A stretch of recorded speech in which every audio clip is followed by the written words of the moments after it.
Hello, peeps. I'm reading from the New Believers Bible today, the New Testament, and they have these little paragraphs that are here to give us advice, and it stems from what the paragraphs or the scriptures are saying.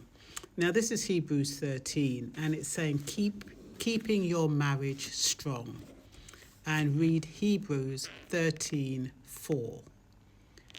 So let's go ahead with this. Tragically, many people today do not take marriage seriously. They forget that their vows are made before God and include words that mean till death do us part. So what steps can you take to keep from becoming another marriage casualty? Here are 4 principles that will help you to maintain a strong and flourishing marriage. 1. Walk with God. As you cultivate and deepen your fellowship with God, you will have the power, the will, and the resources to stand when temptation comes knocking. 2. Walk with your spouse. Keep the friendship and romance alive in your marriage. Remember what you did when you first started dating your spouse. Complement each other. Spend time together. Be genuinely interested in each other's lives. Try your best to look attractive for each other. Treat your partner with respect.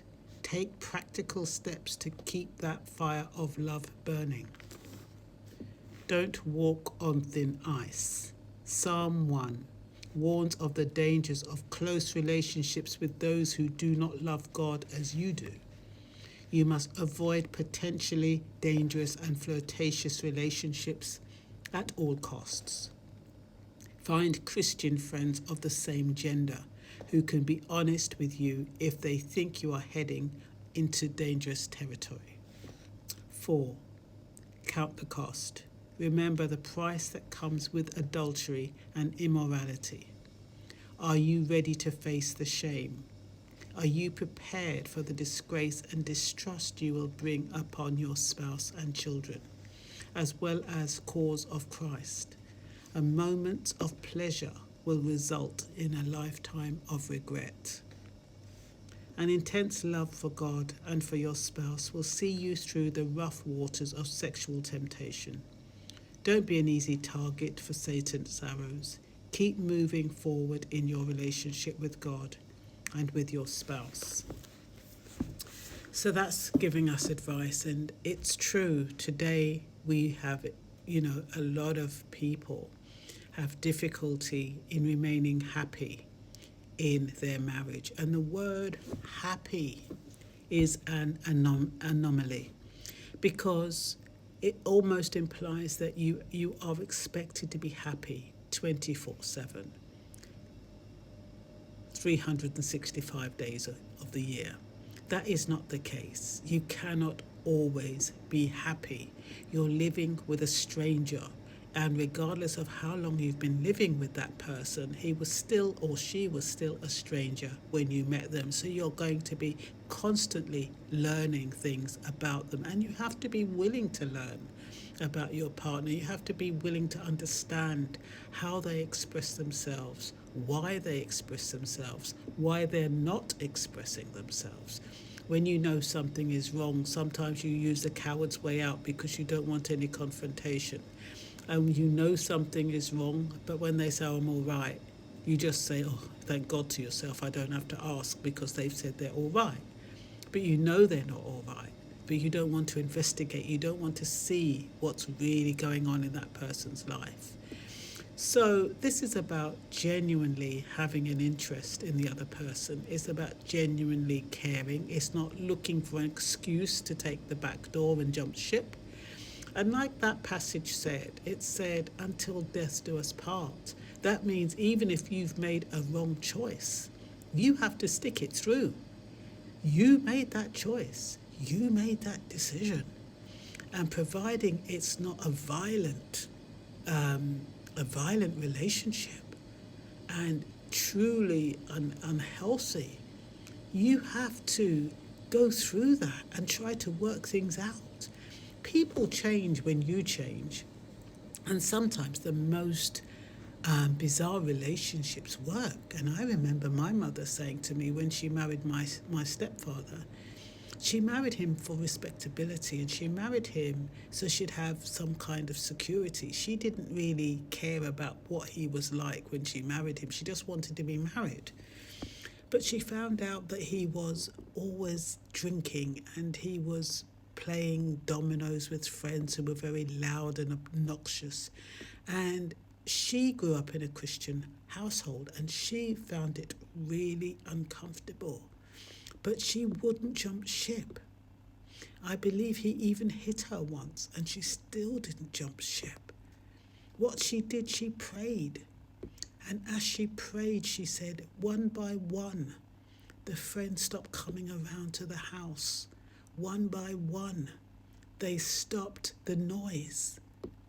One by, slowly, slowly, he became a more loving husband. But she prayed through it. She didn't jump ship. Not everyone has the resilience of our parents or my generation. I'm kind of the last of the bunch, to be honest, in my era, because after me, there seemed to be less tolerance in staying in a relationship that doesn't bring you 100% joy. I mean, if it was infidelity while people were leaving, that's one thing. But so people are leaving because of irreconcilable differences.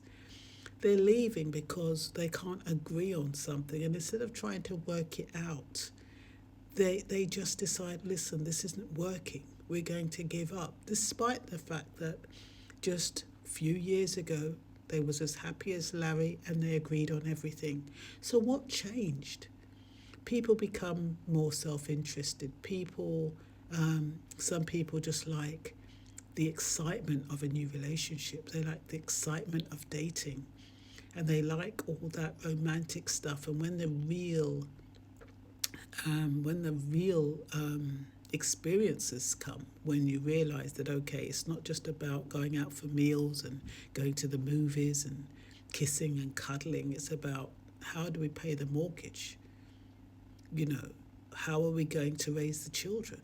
Who's going to take them to school today? And the kids are crying, the kids are screaming, and then, one of you lose your job, and, it's chaos. And you haven't thought ahead enough. Will I love this person even if they lose their job? Will I love this person if they become disabled? Will I love this person if he or she is around me 24/7?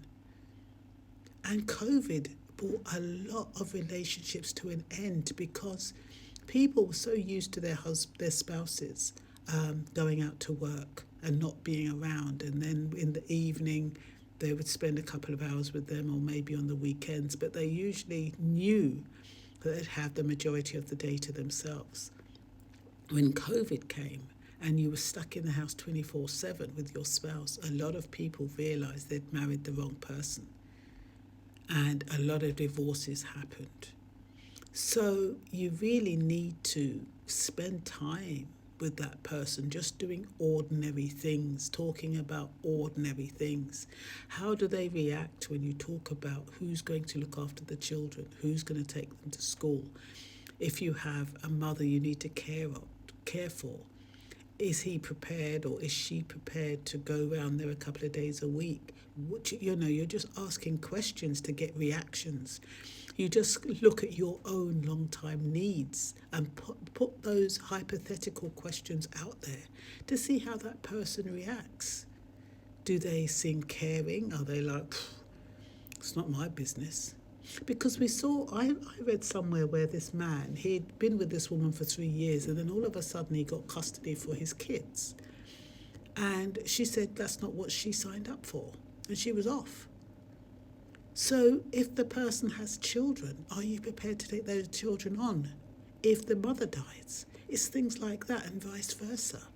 Anyway, I'm going to stop it there, but these are just food for thought. I hope you walk with God today, keep safe and protected, and do his will. In Jesus' name.